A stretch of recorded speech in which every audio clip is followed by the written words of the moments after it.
മനോജ് ജനതാ പാർട്ടിക്ക് മേൽ അമിത്ഷായും ആഭ്യന്തര മന്ത്രാലയവും ഇരുമ്പ് മുഷ്ടി പ്രയോഗിച്ചിരിക്കുകയാണ്. ഇതിനെ ഇനിയൊരു നിരുപദ്രവകാരിയായ മീം പേജായി അവർ കാണുന്നില്ല. ഇതൊരു ദേശീയ സുരക്ഷാ അന്വേഷണമായി ഔദ്യോഗികമായി മാറിയിരിക്കുന്നു. ഇതൊരു വെറും ട്വിറ്റർ അക്കൗണ്ട് നിരോധിക്കുന്ന കാര്യം മാത്രമാണെന്ന് നിങ്ങൾ കരുതുന്നുവെങ്കിൽ ഇന്ത്യൻ ഭരണകൂടം എങ്ങനെയാണ് പ്രവർത്തിക്കുന്നതെന്ന് നിങ്ങൾക്ക് ഇപ്പോഴും മനസ്സിലായിട്ടില്ല. MHA ഔദ്യോഗികമായി ഇലക്ട്രോണിക് ആൻഡ് ഇൻഫർമേഷൻ ടെക്നോളജി മന്ത്രാലയത്തിന് കത്ത് നൽകി കഴിഞ്ഞു. ഇതൊരു അക്കൗണ്ട് ബ്ലോക്ക് ചെയ്യാനുള്ള വെറും അഭ്യർത്ഥനയല്ല, മറിച്ച് അതിവിപുലമായ ഒരു ബാക്ക് എൻഡ് ഡേറ്റ സ്വീപ്പിന്റെ നിയമപരമായ ആക്ടിവേഷനാണ്. ഈ വമ്പൻ നെറ്റ്വർക്കിന്റെ മൂടുപടം മാറ്റാൻ IP അഡ്രസ്സുകൾ, ഡിവൈസ് ഐഡികൾ, ബന്ധിപ്പിച്ചിട്ടുള്ള ഫോൺ നമ്പറുകൾ, സാമ്പത്തിക ഇടപാടുകളുടെ വഴികൾ എന്നിവ നിലവിൽ സർക്കാർ പുറത്തെടുത്തുകൊണ്ടിരിക്കുകയാണ്.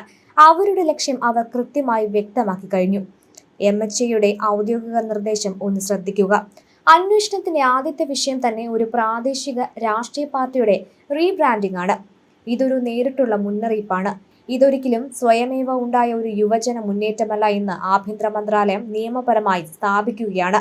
നിയമപരമായ ഉത്തരവാദിത്തങ്ങളിൽ നിന്ന് ഒളിച്ചോടാൻ നിലവിലുള്ള ഒരു രാഷ്ട്രീയ പാർട്ടിയുടെ ഷാഡോ വാങ്ങി പ്രവർത്തിക്കുന്ന കോർഡിനേറ്റഡ് ആയ ഒരു പ്രോക്സി IT സെല്ലാണിതെന്നാണ് വിലയിരുത്തൽ.